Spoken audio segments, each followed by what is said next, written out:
There are those who want to steal our youth's faith to attack their belief. They want to steal it through questions and propaganda. For example, placing $50 inside a Bible to deceive young people. If missionaries are running rampant in our country, shouldn't the representatives of faith and Islam be even more active in invitation, guidance, and conveying Islam? I once listened to a sermon about missionary work at Fatih Mosque. It was a good sermon. It came from the Directorate of Religious Affairs. It was describing missionary activities. It talked about how widespread they had become. After the Friday prayer, a student from the Faculty of Political Sciences asked me, "Hodja, how did you find the sermon?" I said, "It was excellent. Very well prepared." He said, "But don't they ask?" He said, "Don't they ask, where are your missionaries? Where are your callers to faith? While others are spreading their beliefs in Islamic lands, don't you have people to convey Islam with their stance, speech, attitude, and character?" Wouldn't they ask this? Missionaries are rampant in Africa. Under the guise of aid, they put crosses around Muslims' necks.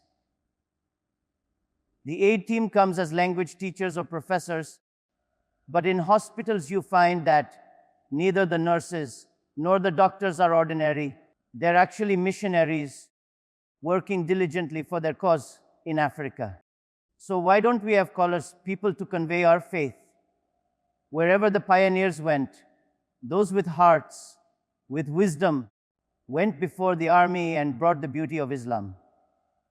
We need young, dynamic, hardworking people who will carry the beauties of Islam one step further. They will be examples, role models, and will carry the beauty of Islam forward, not harsh, rigid, destructive, and constantly frightening. This is also mistranslated. وَمَا أَرْسَلْنَاكَ إِلَّا مُبَشِّرًا وَنَذِيرًا. O Messenger, we sent you as a bringer of good news and a warner.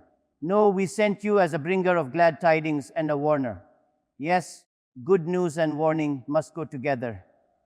To summarize, our Prophet, peace be upon him, says, whoever has these three characteristics enjoys and tastes faith. First, to love Allah and His Messenger more than anyone and anything else. Second, to love our believing brother solely for the sake of Allah. I have a good neighbor.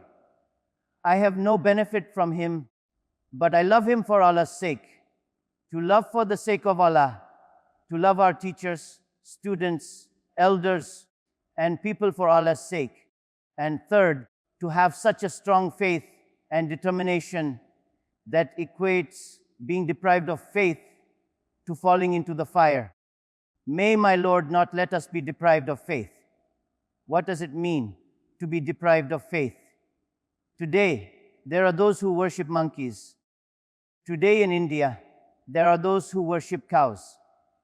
If you speak against the cow, excuse me, you are subject to the greatest insults, punishments, and the traffic stops. Excuse me, when a cow lies down on a street, out of respect, all traffic stops. What era? What time are we talking about? There are those who worship Satan, who slaughter cats to please Satan in this era. When a person is deprived of faith, he is deprived of everything. Faith is such a divine gem. How great it is! The rusted heart without faith is a burden in the chest. Faith is a gem, says the late Mimetakif. We must protect this gem. We must instill this faith and its values into our youth. Our Prophet, peace be upon him, is love, love, love. Love of Allah, love of the Messenger, love of our believing brothers, and love of the values of faith. وَمَنْ يُعَظِّمْ شَعَائِرَ اللَّهِ فَإِنَّهَا مِنْ تَقْوَى الْقُلُوبِ.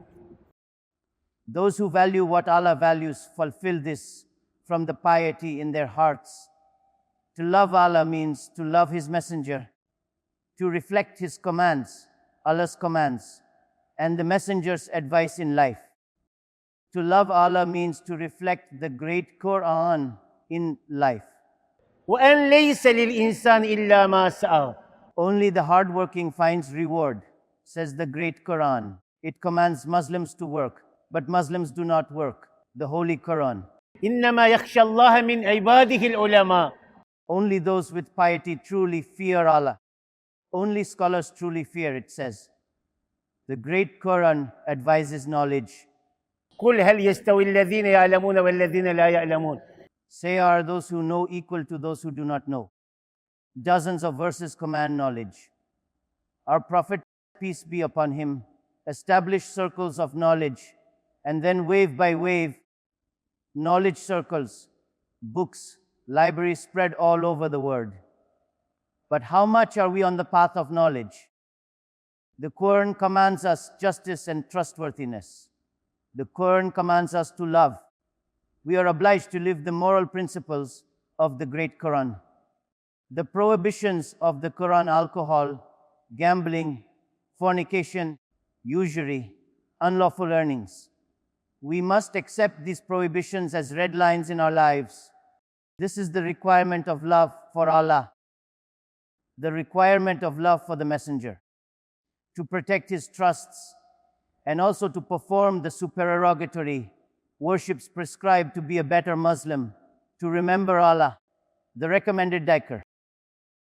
To become a better Muslim, we are advised to avoid doubtful matters that are not forbidden. May my Lord grant us this faith and make it effective. Taking pleasure in worship means enduring some difficulties on the path of religion. Yes, in order to truly enjoy worship and faith, one must prioritize religious effort over worldly pleasures. And to take pleasure from our faith and worship, there must be the spirit and awareness of jihad in our lives, fighting and striving for Islam, using all our strength, hands, eyes, ears, and everything entrusted to us for the sake of Allah's pleasure is necessary. This is not a claim. The sincere people of heart never claimed anything. They simply said, let's walk this path.